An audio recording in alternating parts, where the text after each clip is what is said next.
நமசிவாய வாழ்க, நாதன் தாழ் வாழ்க, இமை பொழுதும் இன்னெஞ்சில் நீங்காதான் தாழ் வாழ்க. ஓம் நமசிவாய, ஓம் நமசிவாய, ஓம் நமசிவாய.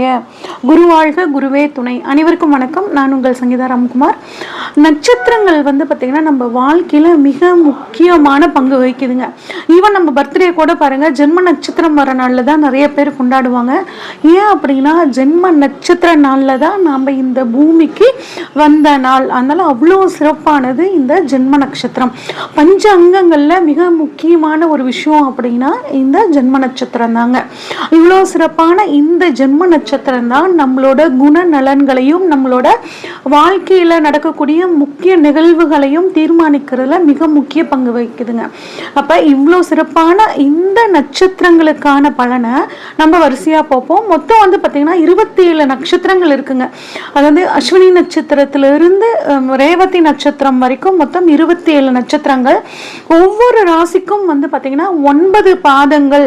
ஒரு நட்சத்திரம் எடுத்துக்கிட்டா 4 பாதங்கள்ங்க. அந்த மாதிரி ஒரு ராசிக்கு 9 பாதங்கள்ங்க. மொத்தம் 108 நட்சத்திர பாதங்கள் இருக்கு. இப்ப இந்த நட்சத்திரங்களை பத்தி நம்ம வரிசையா ஒவ்வொன்னா நம்ம தெளிவா பார்க்கலாங்க. மகம் நட்சத்திரத்தை பத்தி பார்ப்போங்க. மக நட்சத்திரம் 27 நட்சத்திரத்துல 10வது நட்சத்திரங்க. அஸ்வினி, மகம், மூலம் இது மூணும் கேதுவோட நட்சத்திரம். கேதுவோட நட்சத்திரத்துல 2வது நட்சத்திரம் பார்த்தீங்கன்னா மகம் நட்சத்திரங்க. இந்த மகம் நட்சத்திரம் 1, 2, 3, 4 பாதங்கள் எல்லாமே அப்படியே முழுமையா சிம்ம ராசியில இருக்குங்க. சிம்ம ராசி அதிபதி சூரிய பகவானுங்க. அப்ப இந்த மகம் நட்சத்திரக்காரங்க கிட்ட சூரியன் பிளஸ் கேது காம்பினேஷனோட குணநலன்கள் இருக்கும். அது மட்டும் இல்ல, மகத்துல பிறந்தா ஜகத்தை ஆளலாம் அப்படின்னு சொல்லுவாங்கங்க. இது உண்மையா? எல்லா மகத்துல பிறந்தவங்களும் பார்த்தீங்கன்னா ஜகத்தை ஆண்டுருவாங்களான்னு கேட்டாங்க.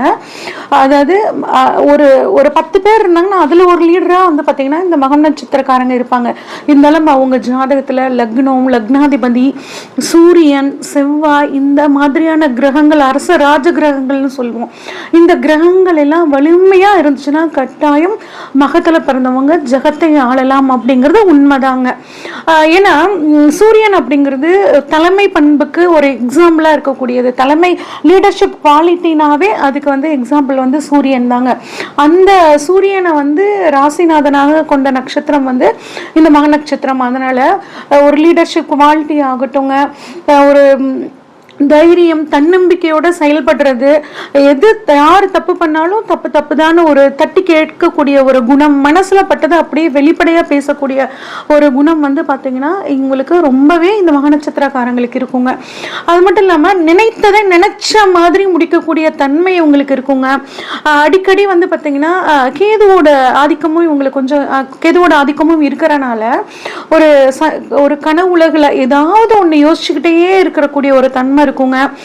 அதே மாதிரி இவங்களை பேசி யாராலையுமே ஜெயிக்க முடியாதுங்க. ஏன்னா கேது ஞானக்காரனுங்களா, நிறைய அறிவு இருக்கும், இவங்களுக்கு ஞானம் அதிகமா இருக்கும். அதாவது படிப்பு அறிவுங்கிறத விட ஞானம் அப்படிங்கிறது இவங்களுக்கு அதிகமா இருக்கும். அதனால இவங்களை பேசி ஜெயிக்கிறது அப்படின்னா சாதாரண விஷயம் கிடையாதுங்க. வாழ்க்கையில ஏதாவது ஒண்ணு சாதிக்கணும் அப்படிங்கிற வெறி இவங்களுக்கு பார்த்தீங்கன்னா ரொம்பவே அதிகமா இருக்கும். அது வெறி மட்டும் கிடையாதுங்க, அதை சாதிச்சும் காட்டக்கூடிய தன்மை இந்த மக நட்சத்திரக்காரங்களுக்கு ரொம்பவே சூப்பரா இருக்குங்க. அதே மாதிரி எல்லாத்துக்கிட்டையும் பாசமாகவும் அன்பாகவும் நடந்துக்குவாங்க. ஆனா அந்த பாசத்தையும் பார்த்தீங்கன்னா ஒரு ஆளுமையா தான் அவங்களுக்கு காட்ட தெரியும். சாஃப்டா அப்படிங்கிறது காட்ட தெரியாது அவங்களுக்கு. எல்லாத்துக்கிட்டையும் போய் கை கட்டி வேலை செய்யறது அப்படிங்கிறது இவங்களுக்கு பிடிக்காதுங்க. ஒண்ணு இருந்தா வந்தா ராஜாவா தான் வருவேன்னு சொல்லுவாங்கல்ல, அந்த மாதிரி எந்த இடத்துல இருந்தாலும் இவங்க அந்த மெயின் பொறுப்புல இருக்கணும்னு நினைப்பாங்க. அதனாலேயே முக்கால்வாசி இந்த மக நட்சத்திரக்காரங்களுக்கு பார்த்தீங்கன்னா அடுத்தவங்ககிட்ட வேலைக்கு போறது அப்படிங்கிறது பெருசா செட் ஆகாதுங்க. அரசாங்க உத்தியோகத்துல வேணா நான் பார்த்த வரைக்கும் நிறைய மகம் நட்சத்திரக்காரங்க இருக்காங்க. மீதியெல்லாம் பார்த்தீங்கன்னா நிறைய சீக்கிரம் ஆரம்பத்துல அடுத்தவங்ககிட்ட வேலைக்கு போனாலும் கூடிய சீக்கிரம் ஓனா பிசினஸ் ஆரம்பிச்சு நிறைய பேர் பாருங்க மக நட்சத்திரக்காரங்க பிசினஸ் மேன்ஸா இருக்கிறதுக்கு தான் அதிக வாய்ப்புகள் இருக்குங்க. உள்ளபடி அப்படியே பேசுவாங்க. மனசுல ஒண்ணு வச்சுக்கிட்டு வெளியே ஒண்ணு பேசுறது அப்படிங்கிறது இவங்களுக்கு சுத்தமா தெரியவே தெரியாதுங்க. அந்த அளவு ஒரு வெள்ளை உள்ள உள்ளம் அப்படின்னு சொல்லுவாங்களே, இங்கே ஓப்பன் ஹார்ட்டட் அப்படின்னு சொல்லுவாங்களே, அந்த மாதிரி இருப்பாங்கங்க. தன்னம்பிக்கை அதிகமாக இருக்கும். குறிப்பிட்ட வயதுக்கு பிறகு வந்து பார்த்தீங்கன்னா ஒரு ஆன்மீக நாட்டம் இவங்களுக்கு வரும். ஏன்னா கேது வந்து ஆன்மீகத்துக்கான கிரகம். அதனால ஒரு வயசுக்கு மேலே பாருங்க நிறைய ஆன்மீக நாட்டம் இவங்களுக்கு அதிகரிக்கும். அதே மாதிரி பிறரை வந்து தான் கட்டுப்பாட்டுக்குள்ளே வச்சுக்கணும்னு நினைப்பாங்க. கட்டுப்பாட்டுக்குள்ளே வச்சுக்கணும்னு நினச்சிட்டா கூட அவங்களுக்கு தேவையான அனைத்து விஷயங்களையும் இவங்க செஞ்சு கொடுப்பாங்க. பிறருக்கான இவங்க அடங்கவே மாட்டாங்க. இவங்களை வந்து அன்பால மட்டும்தான் வந்து பார்த்தீங்கன்னா கட்டுப்படுத்த முடியும். ஞாயிற்றுக்கிழமை வந்து பார்த்தீங்கன்னா இவங்களுக்கு உகந்த நாள் கிடையாதுங்க. மிக முக்கியமாக ஞாயிற்றுக்கிழமைகளில் முக்கிய விஷயங்கள் செய்கிறத தவிர்த்துக்கிறது நல்லதுங்க. நிறைய டிராவல் பண்ணக்கூடியவங்களா இருப்பாங்க. இவங்ககிட்ட ஒரு பாரம்பரிய தேடல் அப்படிங்கிறது அதிகமாக இருக்குங்க. ஆன்மீக தேடல் அதிகமாக இருக்கும்.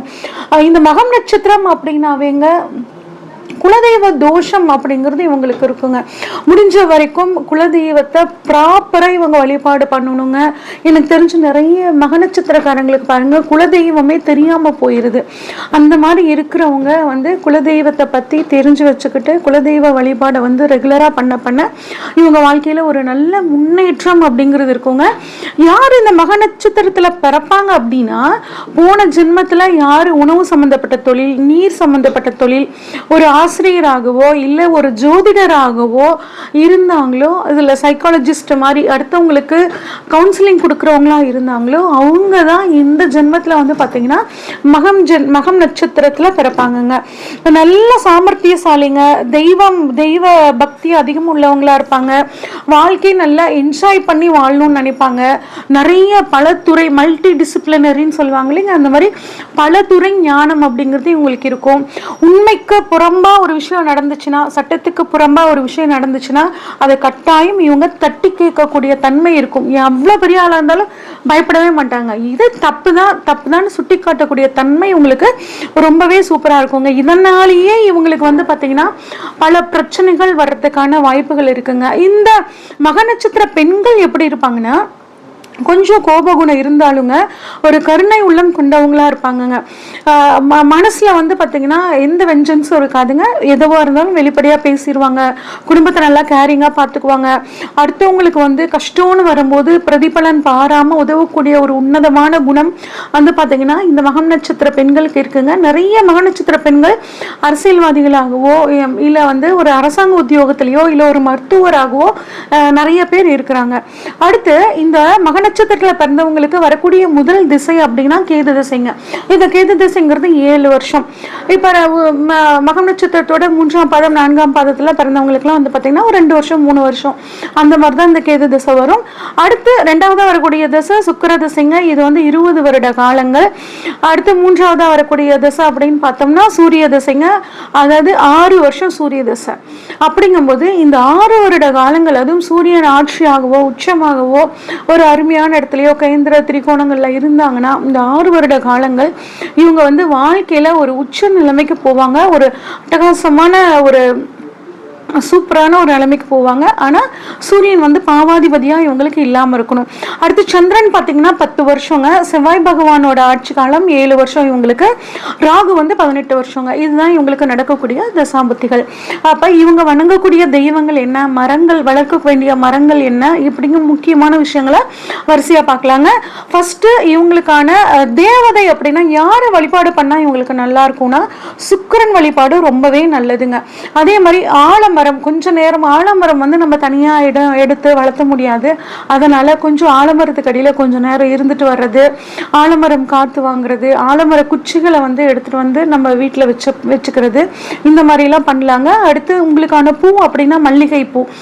மகம் நட்சத்திரம் வரனால ஒரு மல்லிகை செடி வாங்கி ஒரு தொட்டியில் வச்சாது நீங்கள் வந்து வளர்த்துறது உங்களுக்கு ரொம்பவே நல்லதுங்க. குறிப்பாக உங்களோட பிறந்த மாதத்தில் தமிழ் மாதத்தில் வரக்கூடிய இந்த மகம் நட்சத்திரத்தன்னைக்கு இதை செஞ்சீங்கன்னா ரொம்பவே சிறப்பாக இருக்கும். உங்களுக்கான விலங்கு அப்படின்னா எலிங்க. எலி நம்ம வளர்த்த முடியாது, இருந்தாலும் விநாயகர் கோவிலில் இருக்கக்கூடிய அந்த எலியை வந்து விநாயகரோட சேர்த்து வணங்கிட்டு வர்றது ரொம்ப நல்லதுங்க. உங்களுக்கான உணவு அப்படின்னா கீரை வகைகளுங்க. எல்லா விதமான கீரை வகைகளும் உங்களுக்கான உணவு. இது அடிக்கடி உணவில் சேர்த்துக்கோங்க. அது மட்டும் இல்லாமல் கீரை உணவுகளை அடுத்தவங்களுக்கு தானம் பண்ணும் போதும் குறிப்பாக உங்கள் ஜென்ம நட்சத்திரம் ஒன்றனால தானம் பண்ணுங்க, ரொம்ப சிறப்பாக இருக்கும். உங்களுக்கான பழங்கள் அப்படின்னா மாம்பழம், மாங்காய் இந்த மாதிரி உணவுகளை தானம் பண்ணுறதும் எடுத்துக்கிறதும் ரொம்பவே நல்லதுங்க. உங்களுக்கான பலகாரம்னா அதிரசம்ங்க. உங்களுக்கு ஏதாவது ஒரு வேண்டுதல் வைக்கணும் அப்படின்னா அந்த அதிரசம் வந்து டொனேட் பண்ணுறேன் அப்படிங்கிற மாதிரி வேண்டிக்கோங்க. அது வந்து உங்களுக்கு வந்து ஒரு காரிய சித்தியை வந்து கொடுக்குங்க. உங்களுக்கான வெற்றி சின்னம் உங்களோட லோகோவில் உங்கள் ஆஃபீஸ்லலாம் என்ன மாதிரியான சின்னங்கள் வச்சுக்கலாம் அப்படின்னா, ஊஞ்சல் இருக்குது பார்த்தீங்களா, ஊஞ்சல் சின்னம், ஆலமரம், அதே மாதிரி உங்கள் முன்னோர்களோட படம், உங்கள் பித்ருக்கள் இருக்காங்க பார்த்தீங்களா, அவங்களோட படத்தை உங்களோட ஆஃபீஸ்லேயோ உங்களோட விசிட்டிங் கார்ட்லேயோ வந்து வச்சுக்கிறது நல்லதுங்க. உங்களுக்கான நட்சத்திர கோவில் அப்படின்னு சொல்லி பார்த்தோம்னா ஸ்ரீ மகாலிங்கேஸ்வரர், விராலிப்பட்டியில் இருக்கக்கூடிய மகாலிங்கேஸ்வரரும் திருவெண்காடில் இருக்கிற ஸ்வேதரணேஸ்வரரும் உங்களுக்கான நட்சத்திர கோவிலுங்க. உங்களுக்கு அதிர்ஷ்டம் தரக்கூடிய கோவில்கள் அப்படின்னு பார்த்தோம்னா ஸ்ரீவல்லிபுத்தூர்ல இருக்க ஆண்டாள் கோயில், திருத்தங்கல்ல இருக்கக்கூடிய கோவில், திருவலங்காடுல இருக்கக்கூடிய கோவில், இது மூன்றும் உங்களோட அதிர்ஷ்டத்தை தரக்கூடிய கோவில்களுங்க. அடுத்து அதிர்ஷ்டம் தரக்கூடிய இடங்கள், அதாவது மிக முக்கியமான ஒரு இன்டர்வியூ போறேங்க, ஒரு முக்கியமான விஷயங்களை பத்தி, பிசினஸ் ட்ரிப்பை பத்தி நான் வந்து பேச போகணும் அப்படின்னா ஒரு 6 குளம் இருக்க ஏரியாவுக்கு போயிட்டு நீங்கள் அதுக்கப்புறம் அந்த ட்ரிப்புக்கு போனீங்கன்னா அது உங்களுக்கு வந்து சாதகமாக முடியுங்க. உங்களுக்கான லக்கி கலர் அப்படின்னு சொல்லி பார்த்தோம்னா Ivory colour, ash colour, light blue colour, இந்த 3 கலரும் உங்களுக்கு அதிர்ஷ்டத்தை தரக்கூடிய கலர்ஸுங்க. உங்களுக்கான அதிர்ஷ்டத்தை தரக்கூடிய எண்கள் அப்படின்னு பார்த்தோம்னா 6, 4, 7, இந்த 3 எண்களும் உங்களுக்கு அதிர்ஷ்டத்தை தரக்கூடிய எண்கள். உங்களுக்கான நீங்க வழிபட வேண்டிய சித்தர் அப்படின்னு சொல்லி பார்த்தோம்னா கும்பகோணத்தில் இருக்கக்கூடிய சிவ வாக்கிய சித்தரோட வழிபாடு உங்களுக்கு வந்து பார்த்தீங்கன்னா ஒரு மிகச்சிறந்த ஒரு யோகத்தையும் ஒரு நல்ல ஞானத்தையும் கொடுக்கும். இதுவரைக்கும் நம்ம ஜென்ம நட்சத்திரத்துக்கான பலனை பார்த்தோங்க. ஜென்ம நட்சத்திரம் மட்டும் இல்லைங்க, இன்னும் 2 நட்சத்திரங்கள் சேர்ந்து நம்ம வாழ்க்கையோட தலையெழுத்தை வந்து தீர்மானிக்கிறதுல மிக முக்கிய பங்கு வகிக்குது. என்னென்ன அப்படின்னா விதி, மதி, கதி அப்படின்னு சொல்லுவாங்க. நம்ம பிறந்த நட்சத்திரம், ஜென்ம நட்சத்திரம், அது மட்டும் இல்லாமல் நம்ம லக்னம் நிற்கிற நட்சத்திரம், நம்ம லக்னாதிபதி நிற்கிற நட்சத்திரம், இந்த 3 நட்சத்திரம் தாங்க நம்மளோட வாழ்க்கை முறை எப்படி இருக்கும், நம்மளோட தலையெழுத்தை தீர்மானிக்கிறதுல இது 3 மிக முக்கிய பங்கு வகிக்குதுங்க. உதாரணமாக வந்து பார்த்திங்கன்னா நீங்கள் ஒரு உத்திரட்டாதி நட்சத்திரத்தில் பிறந்திருந்தீங்கன்னா உங்கள் லக்ன புள்ளி மேஷத்தில் பரணி நட்சத்திரத்துலேயோ உங்கள் லக்னாதிபதியான செவ்வாய் பகவான் போய் ஒரு பூரம் நட்சத்திரத்துலேயோ நின்னார் அப்படின்னா இந்த 3 நட்சத்திரத்துக்கான குணங்களும் உங்களுக்கு இருக்கும். அதனால் இந்த 3 நட்சத்திரத்துக்கான வீடியோவும் நீங்கள் பார்த்துக்கோங்க. இது 3ஓட ஆளுமை தன்மையும் உங்களுக்கு கட்டாயம் இருக்கும். இன்னும் நீங்கள் வந்து தெளிவாக தெரிஞ்சுக்கணும் அப்படின்னா ஸ்க்ரீனில் தெரிகிற வாட்ஸ்அப் நம்பருக்கு உங்கள் ஜாதகத்தை அனுப்பிச்சி வைங்க. ஃபுல்லாக அனலைஸ் பண்ணிவிட்டு உங்களுக்கான ப்ரெடிக்ஷன்ஸை சொல்கிறேங்க. நன்றி, வணக்கம்.